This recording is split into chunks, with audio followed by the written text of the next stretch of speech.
IPv4, conceptos y estructura. En este nuevo video vamos a hablar del protocolo IP y vamos a hablar específicamente del protocolo en su versión 4. El protocolo IP habla mucho y tiene que ver mucho con la capa de red. Empezaremos ahorita a tener un acercamiento con las implementaciones reales de comunicación que existen dentro de las redes de computadoras. La comunicación a través de la red es el fundamento de la certificación de routing y switching. Por lo tanto, tenemos que empezar a conceptualizar este tipo de definiciones y conceptos para poder avanzar en los siguientes videos donde vamos a ver ya las implementaciones reales de cada uno de este tipo de protocolos. Comencemos con este nuevo video. Vamos a comenzar hablando de conceptos relacionados a IPv4. Debido a que IPv4 pertenece a la tercera capa del modelo OSI, la capa de red, hay varios conceptos que debemos de repasar para poder entender este concepto. La parte de IPv4 está relacionada directamente con la encapsulación y desencapsulación cuando éste viaja a través de la red. La encapsulación y desencapsulación ya hablamos de ello en uno de nuestros videos y sabemos que en cada paso a través de la red existe una encapsulación que viene desde la capa 7 hasta la capa 1 y conforme va atravesando los dispositivos, este se encapsula y se desencapsula dependiendo qué capa y qué dispositivo es el que está atravesando. Si en el caso que atravesar un router, este debe ser evaluado hasta la capa 3, revisado en su capa 3, tomado decisiones en la capa 3 y luego nuevamente encapsulado para poder viajar a través de un nuevo medio físico. En la parte de enrutamiento, la capa de red cumple un rol muy importante y es la encargada precisamente del enrutamiento. ¿Qué es el enrutamiento? El enrutamiento es la capacidad de los dispositivos poder llevar un paquete de una red hacia otra. ¿En qué se basa esta capacidad de poder enviar la información de un extremo a otro? Se basa precisamente de las configuraciones apropiadas que se realizan dentro de cada uno de los dispositivos. Aquí es donde ya podemos empezar a hablar de lo que son los routers. Los routers son los dispositivos encargados originalmente del enrutamiento. Hoy en día ya tenemos los switches multicapa y estos switches multicapa soportan ya funcionalidades de enrutamiento de una forma similar a los routers. Eso es el enrutamiento. Las características que tiene el protocolo IP, y la capa de red son que es sin conexión, es de mejor esfuerzo, es independiente del medio. Dicho en inglés es connectionless, best effort y media independent. Vamos a hablar un poco de cada una de esas características. Cuando hablamos de sin conexión, significa que no establece ninguna conexión previa a nivel de red, previo a poder enviar los paquetes de un extremo a otro. Eso es lo que se refiere sin conexión. Si recordamos un poco nuestro video de TCP y UDP, TCP sí garantizaba una conexión, garantiza un circuito virtual antes de enviarlo. IP, en su naturaleza, no lo realiza. Sin embargo, no significa que no funcione.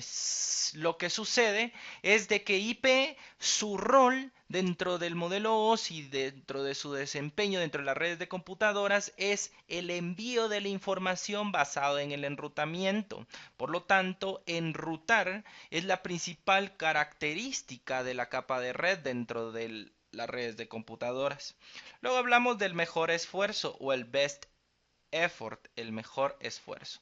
¿Qué quiere decir esto? El mejor esfuerzo quiere decir de que cuando arriban a un dispositivo de capa 3 múltiples paquetes que son enviados pues obviamente desde distintos hosts dentro de la red, el router no prioriza ninguno de estos paquetes, sino que los va atendiendo y los va despachando hacia su ruta destino conforme estos vayan arribando. A eso se le conoce como el mejor esfuerzo o el best effort. Por último, el independiente del medio, independencia del medio o media independent, quiere decir de que la capa de red se ejecuta precisamente en capa 3. Quiere decir de que nosotros podemos aquí tener un cable UTP, podemos tener un cable coaxial o podríamos tener un cable de fibra óptica corriendo cualquier de los protocolos de capa 2 que existirían o inclusive corriendo cualquier protocolo de capa 2. Y la comunicación IP de extremo a extremo siempre va a ser la misma. No significa de que si nosotros compramos otro dispositivo que utilice una nueva tecnología, tendremos que cambiar nuestras configuraciones a nivel de IP. A eso se refiere con la independencia del medio. La independencia del medio es que no importa qué tipo de tecnología a nivel capa 2 y capa 1 se esté utilizando, la comunicación IP siempre va a ser la misma, siempre se va a mantener. Cuando hablamos también de los conceptos de IPv4, tenemos que tomar en cuenta que los que son afectados directamente son los hosts. Los hosts poseen direcciones IPv4, manejan el protocolo IPv4. El protocolo IPv4 dentro de los hosts pues tiene muchos roles como la identificación propia del dispositivo, del dispositivo, pero esta identificación debe de poder ser accesible y también él debe de poder llegar hacia otros destinos. Por lo tanto, un host tiene conexiones directas. ¿Cuáles son las conexiones directas? Las conexiones directas se refiere a las interfaces directamente conectadas a los hosts. Tiene una ruta de red local. La ruta de red local se refiere obviamente a todas las redes que él puede alcanzar dentro de su misma red. Por ejemplo, imaginémonos que tenemos un switch, ya ese switch tenemos pegado a una computadora, pongamos 2 computadoras, 3 computadoras. Estas 3 computadoras que se tienen dentro de la red, que es el host A, el host B y el host C, la conexión directa va a ser cada una de las interfaces físicas que tiene cada una de las computadoras. Esto se dice así porque hoy en día las computadoras podrían tener más de una sola interfaz, una NIC, podría tener varias NIC asociadas al mismo dispositivo y tendría varias conexiones directas. La ruta de red local se refiere a todas aquellas computadoras y host que puede alcanzar dentro de su red de área local. Lo que habíamos hablado cuando hablamos un poco de ARP y Ethernet a profundidad, hablamos de que la comunicación interna dentro de la red local se realiza basado obviamente en la resolución de las MAC address, pero no se necesita más que una dirección IP y una máscara de subred para poder establecer una comunicación entre un host y otro. Y por último hablemos de la ruta local por defecto o el gateway por defecto. ¿Qué es esto del gateway por defecto? El gateway por defecto es la dirección IP hacia donde se envían todos los paquetes que no pertenecen a la misma red de área local. Cuando un paquete es evaluado en su salida antes de poderse enrutar dentro de la red a través del host, el host primero evalúa si no es una ruta de red local. Si no es una ruta de red local, entonces entrama el paquete con la dirección MAC address del gateway defecto. De manera que, por ejemplo, en este esquema tuviéramos un router, este host C empieza a enviar todos los paquetes hacia el router que posee la dirección IP de gateway por defecto. A eso nos referimos la parte del gateway por defecto. Cuando hablamos de la tabla de enrutamiento, los hosts precisamente tienen una tabla de enrutamiento propia. Esta tabla de enrutamiento propia le sirve al host internamente para poder saber hacia dónde enviar la información, los paquetes a la hora de que se ingresan a su stack de TCP/IP. La tabla de enrutamiento es muy conocida en los routers porque es la base y el fundamento de información de donde los routers utilizan para tomar decisiones de enviar o recibir información por un lado o por otro, enviarlo a esta interfaz o a otra interfaz, o enviarlo a una red o a otra red. La tabla de enrutamiento al final es una estructura de datos, donde se almacena la información de las rutas, los hosts y los routers, cada uno de ellos tiene una tabla de enrutamiento. Los tipos de transmisión. Los tipos de transmisión ya habíamos hablado un poco en el capítulo de ARP a profundidad. Y habíamos hablado del concepto de broadcast. Broadcast se conoce como difusión. Difusión es enviar el mensaje a todos los nodos de la red, exceptuando de donde se originó. Luego tenemos la transmisión únicas. La transmisión únicas es una comunicación de uno a uno, ¿sí? Y por último tenemos la comunicación multicast, que esta comunicación se da mucho en los protocolos de enrutamiento dinámico y sucede que es una comunicación de uno a varios en específico que pertenezcan a un mismo grupo. Esa es la comunicación multicast.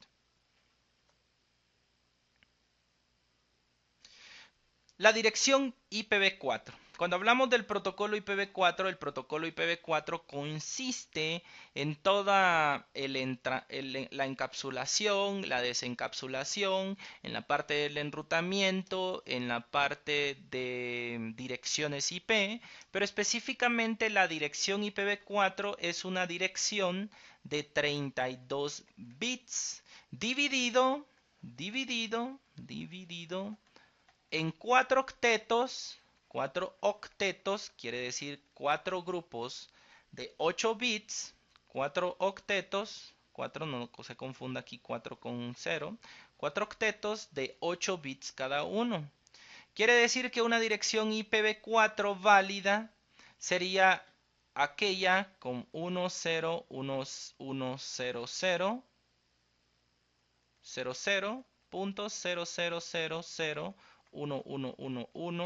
11111000.10101010. Esta es una dirección IPv4 válida porque posee 32 bits. Cada uno de estos es el conocido octeto, otro octeto. Sin embargo, a nivel visual de usuario final, esto es representado precisamente por 4 octetos de direcciones decimales. Por ejemplo, una dirección IPv4 válida sería 192.168.20.4. Cada uno de estos números decimales representan un número binario.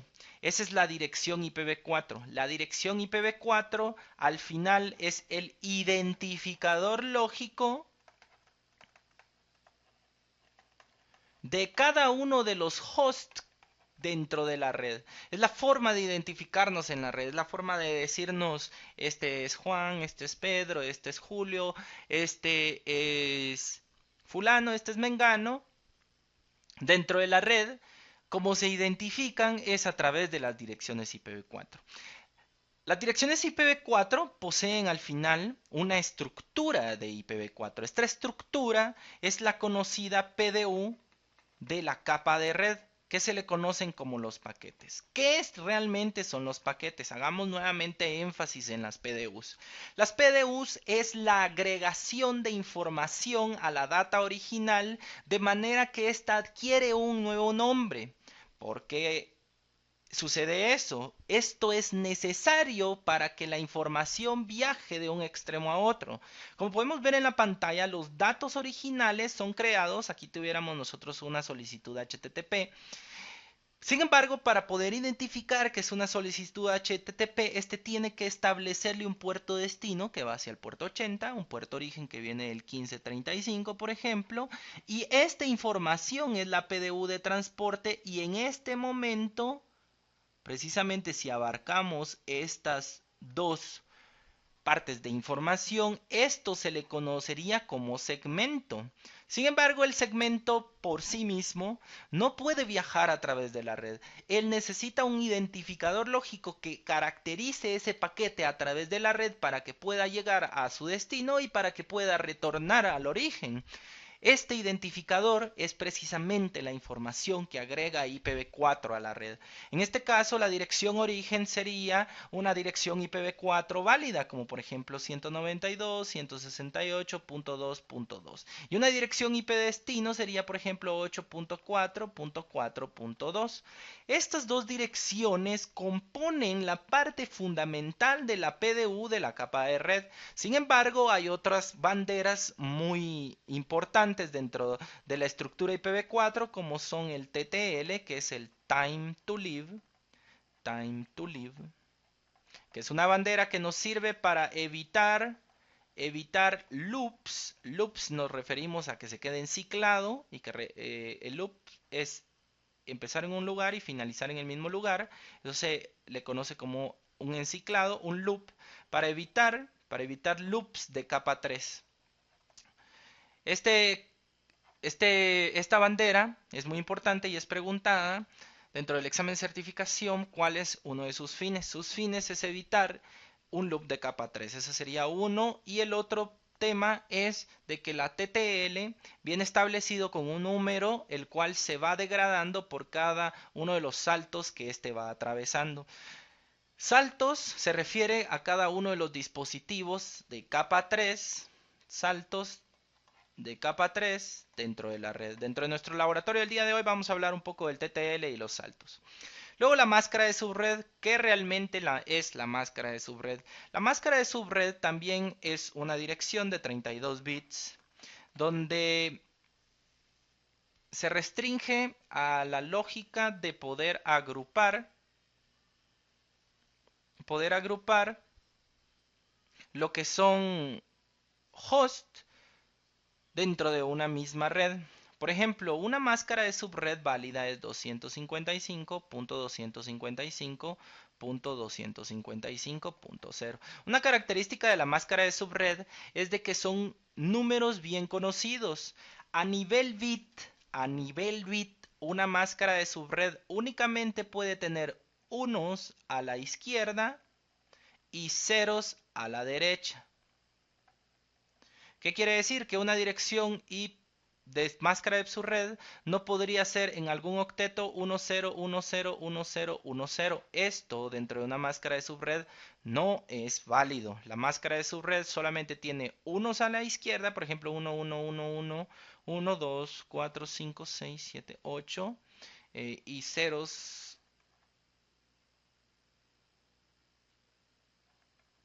2, 4, 6 a la derecha. Esta es una dirección de máscara de subred válida, ya que únicamente tiene unos a la izquierda y ceros a la derecha. Podríamos tener otro 1 acá, otro 1 acá, o los ceros irse corriendo hacia la izquierda o los unos corriendo hacia la derecha. Esa es la única naturaleza de la máscara de subred.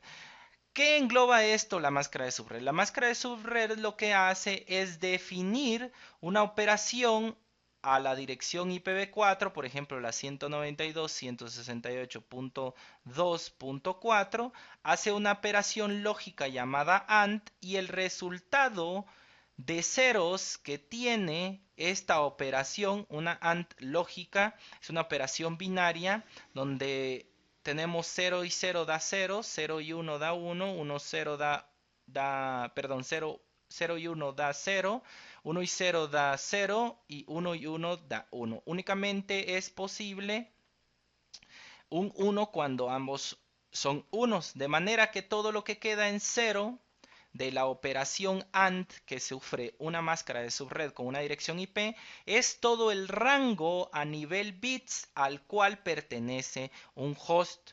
Dicho de otra manera, es la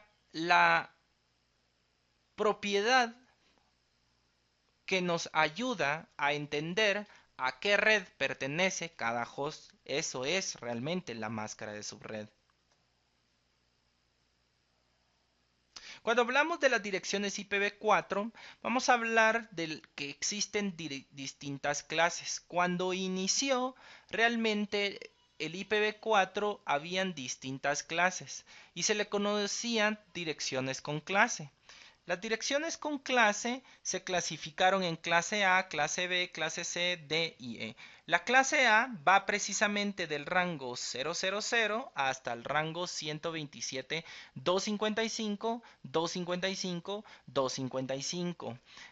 Este asterisco significa que la 000 no es una dirección IPv4 válida para utilizar en nuestro entorno mundial. Esto está reservado a una compañía directamente que se encarga de la asignación de direcciones IPv4, de los registros de dominio, que es la IANA.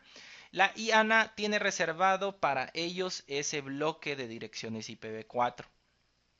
Luego, también tenemos que tomar de base que la 127 es una dirección .0.0.1 reservada para pruebas del stack de TCP/IP. ¿Qué es el stack de TCP/IP? Es el software instalado dentro de nuestro dispositivo que logra y que hace que realmente funcione una red dentro de una computadora. Esta clase A tenía la siguiente máscara, 255.0.0.0.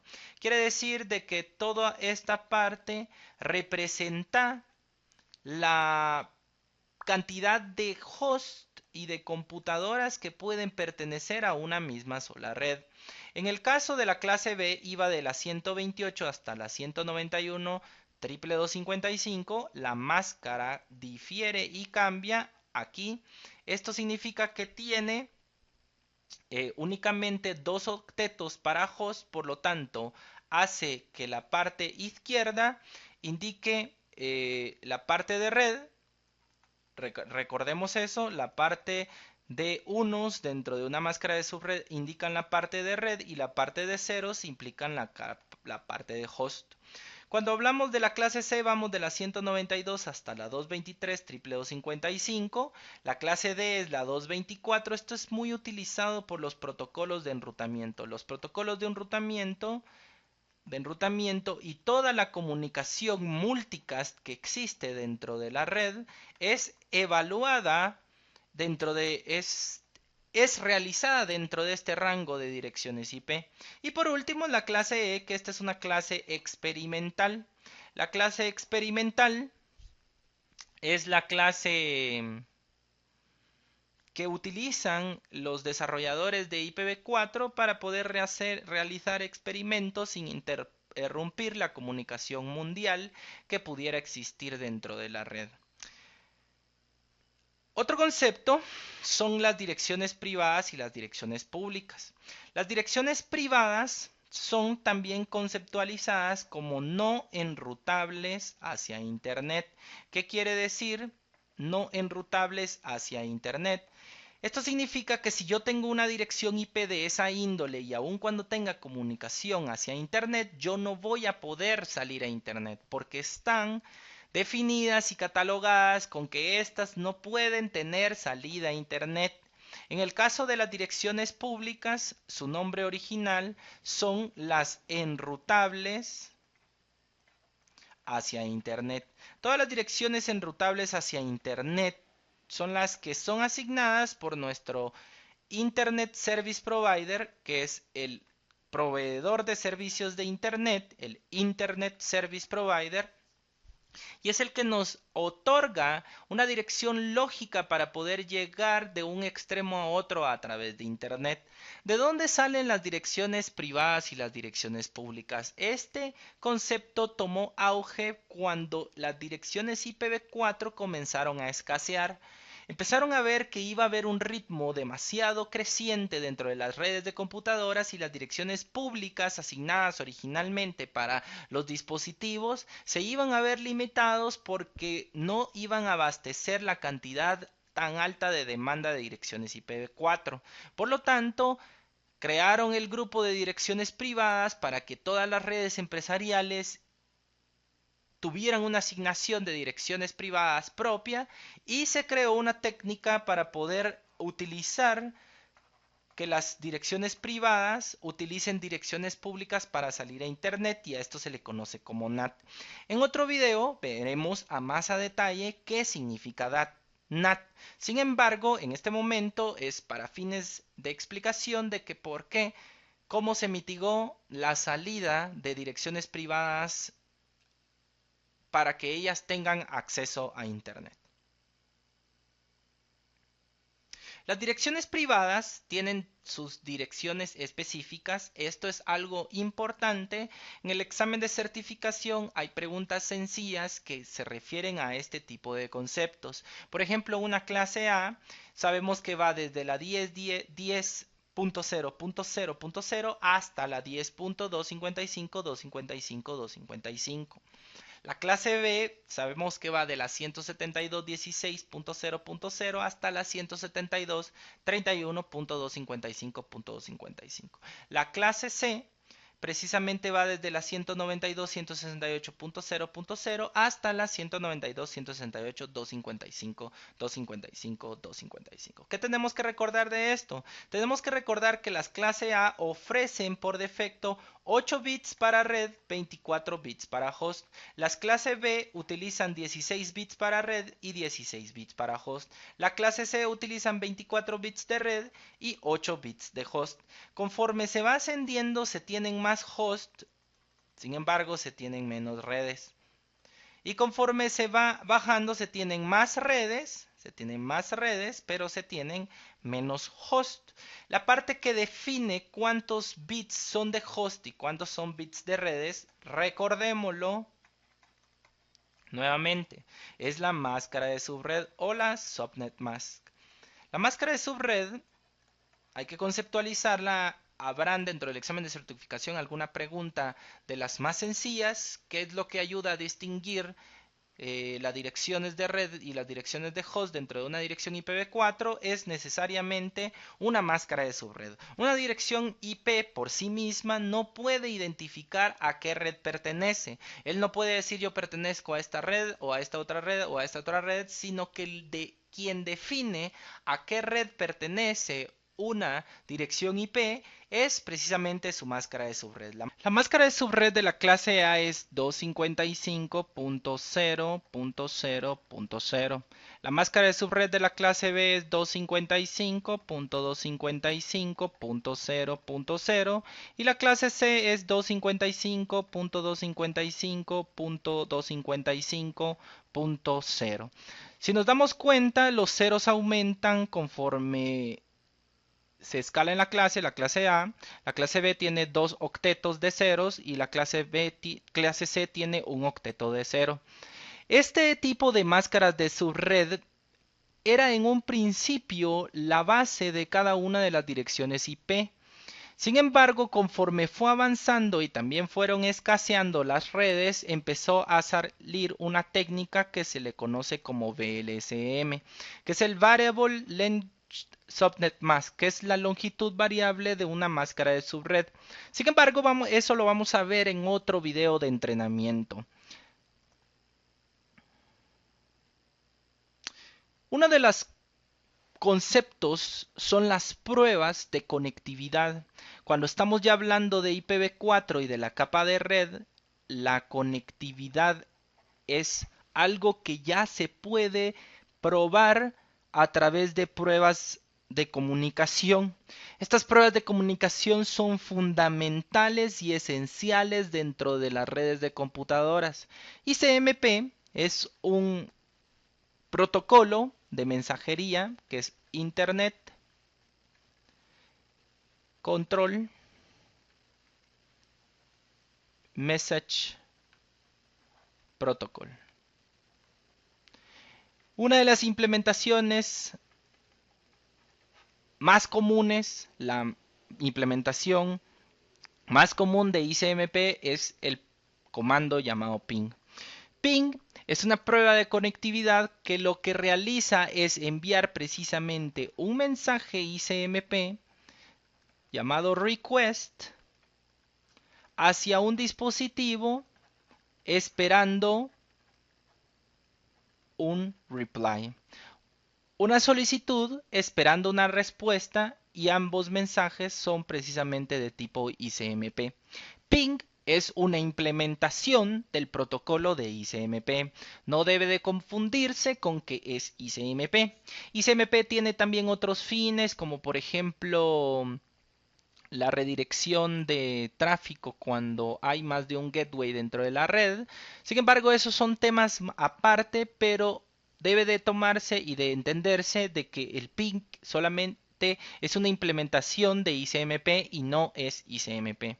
Luego tenemos la parte de Traceroute, y Traceroute es otra prueba de conectividad que nos ayuda a entender cómo y qué tramo y qué ruta precisamente toma un dispositivo para llegar de un extremo a otro. Ese es el rol de Traceroute, ese es el valor de este protocolo. Este protocolo puede tener implementaciones a través de UDP, a través de ICMP, inclusive también puede tener implementaciones a través de TCP.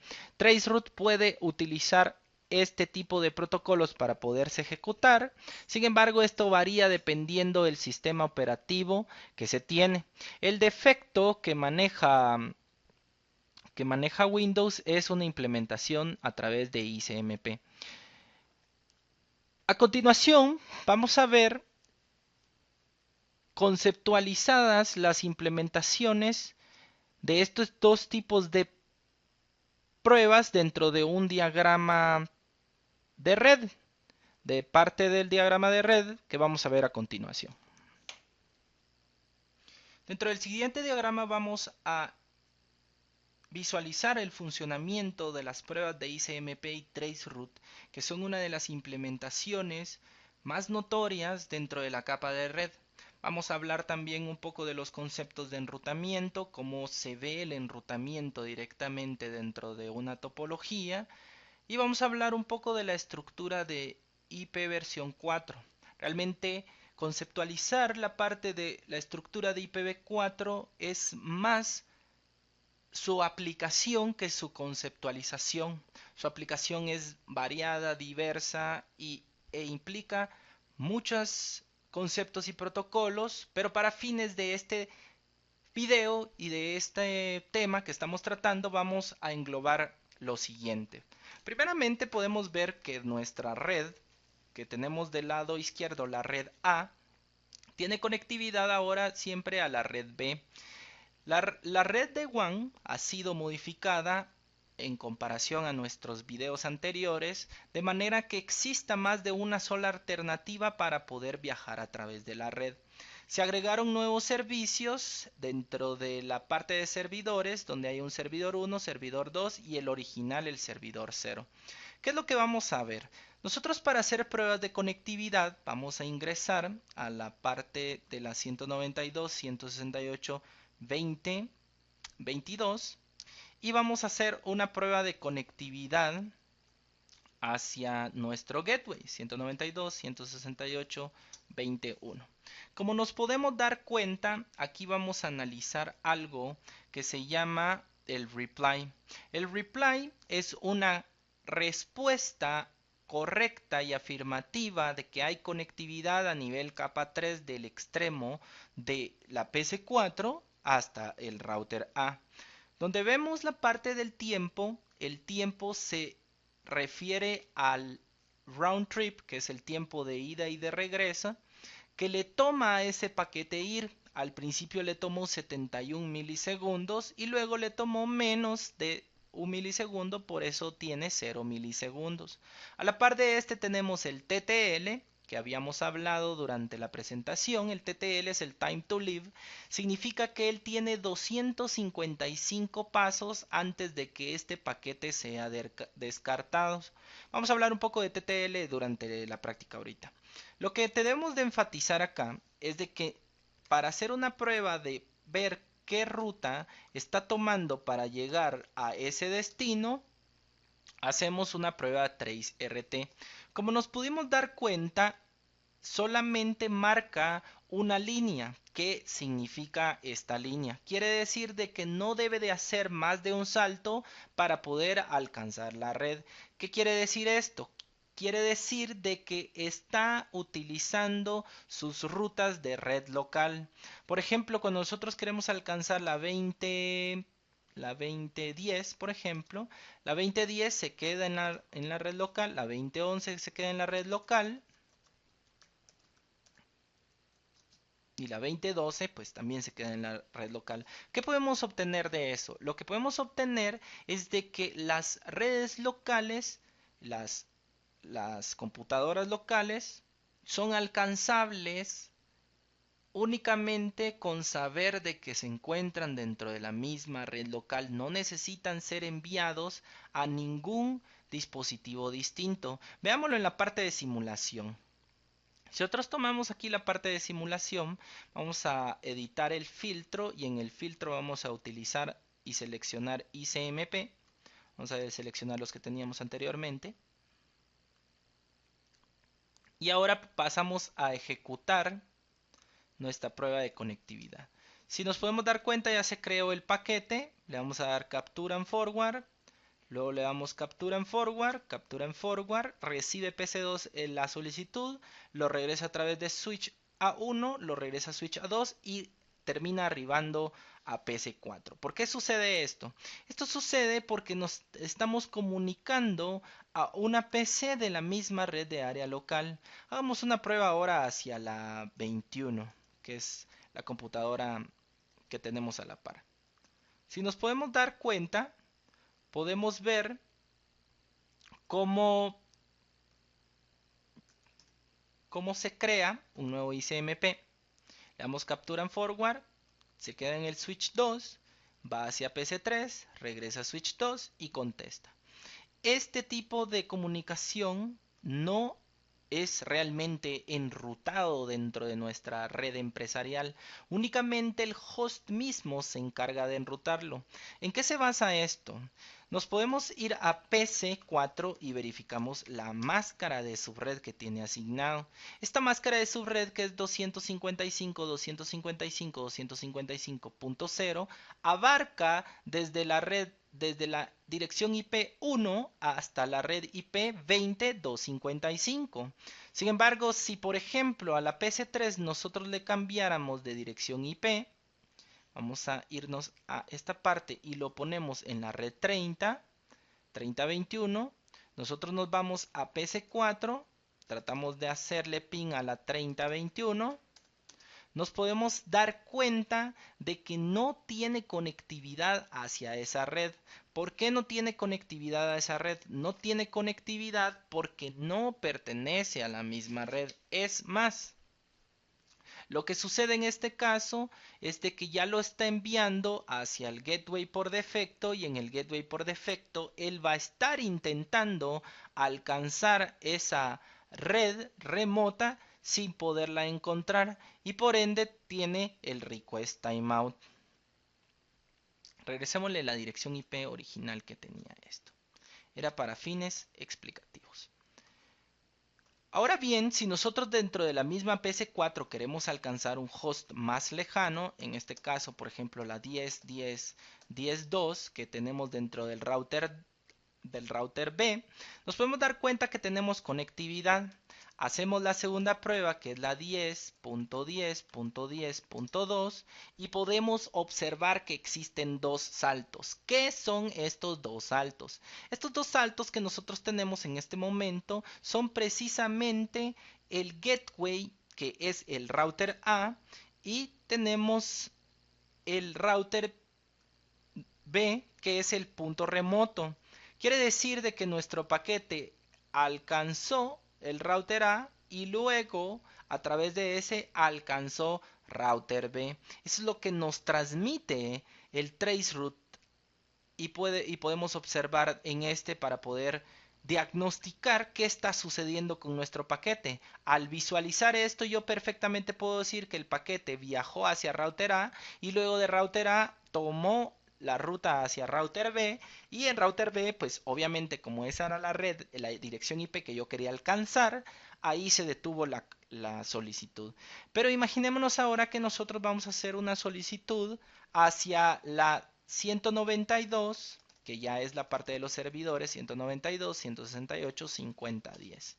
Podemos ver, en este caso, tuvimos tres saltos. A esto se le conocen como saltos.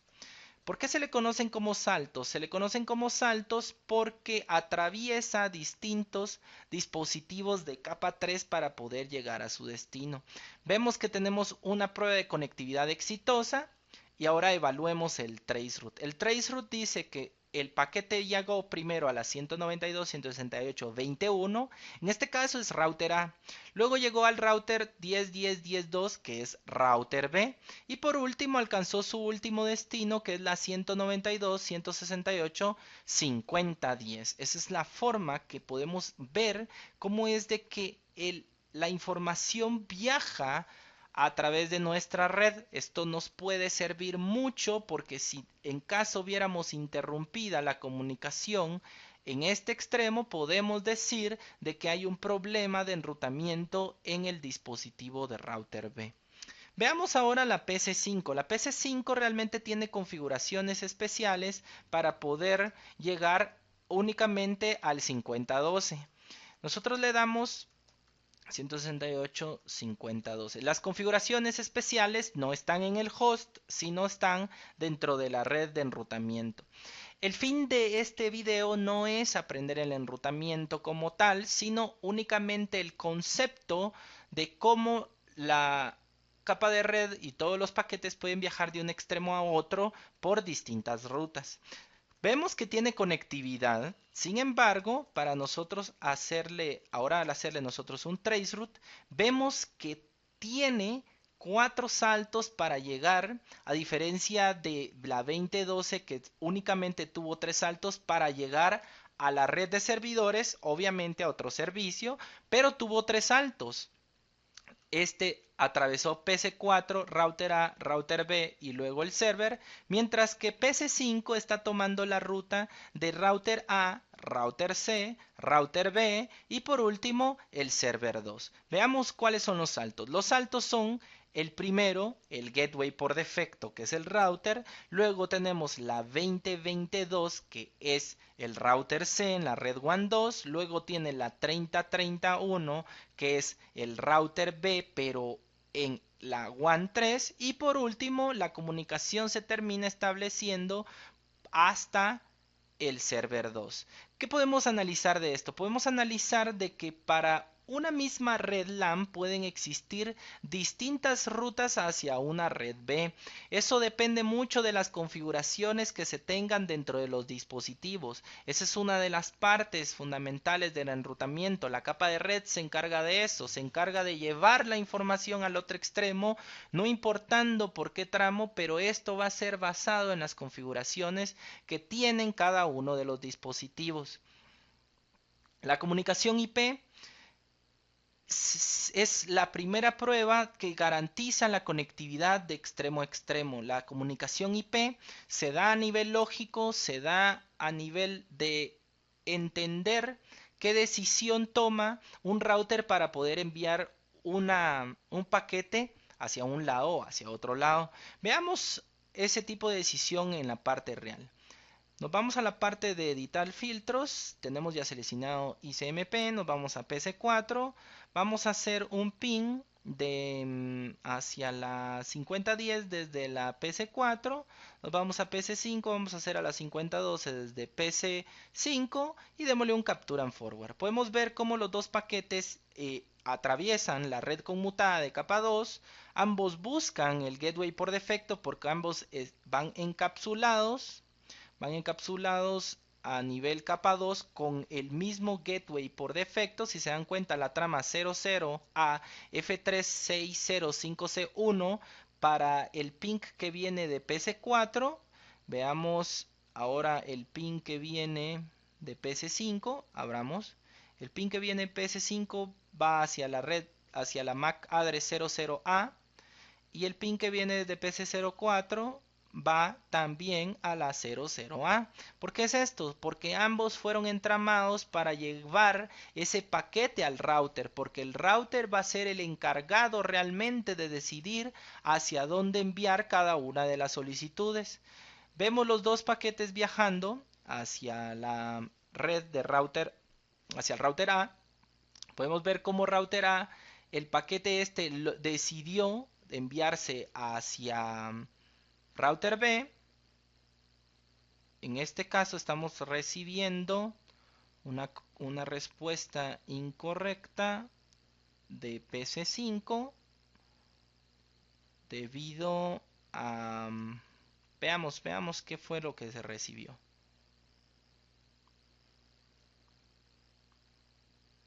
Ingresemos a PC5.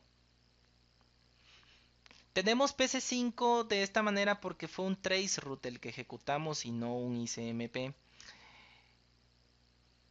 Podemos darnos cuenta de que el traceroute pues obviamente contestó el primer salto de una manera correcta, pero vamos a detener esta solicitud. Vamos a detenerla, vamos a limpiar la solicitud y vamos a nuevamente ejecutar los comandos de conectividad. Vamos a PC5, nos vamos al command prompt, ejecutamos el ping y ya tenemos ahora la parte de dos solicitudes ping al mismo tiempo. Vemos cómo se crearon los dos paquetes de solicitud de ICMP en cada uno de los dos extremos. Le damos el captura en forward, lo enviamos se envían hacia el switch A1, va cada uno de los paquetes. Este paquete, el primero es enviado por una red, por una ruta, y el otro es enviado por otra ruta. Esto es debido a las configuraciones que tiene cada uno de los routers. Por ejemplo, ahorita router va a decidir, basado en la dirección de IP destino, en este caso, abrimos esto y va hacia la 192.168.20.22, y la 20.22 él la conoce por router A.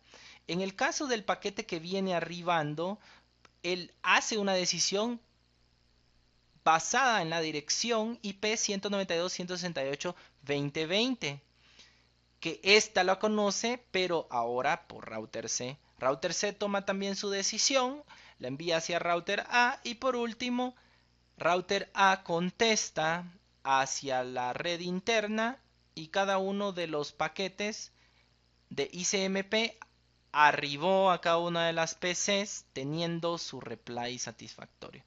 Ya podemos pasar a la parte de real time y nos vamos a la visualización de cada uno de ellos y vemos cómo existe la conectividad. Podemos ver cómo realmente la capa de red ya tiene una aplicación muy práctica dentro de las redes de computadoras. La capa de red es la forma más conceptual y práctico que puede observarse, a diferencia de la capa de 2 o la capa de transporte, que son muy abstractas, no tienen mucha implementación a nivel de la currícula del CCNA, porque el CCNA está muy enfatizado y muy enfocado en el routing y switching. El routing y switching es enfatizado y enfocado, y por eso la capa de red es la que mayor práctica tiene dentro de este programa de entrenamiento de CCNA.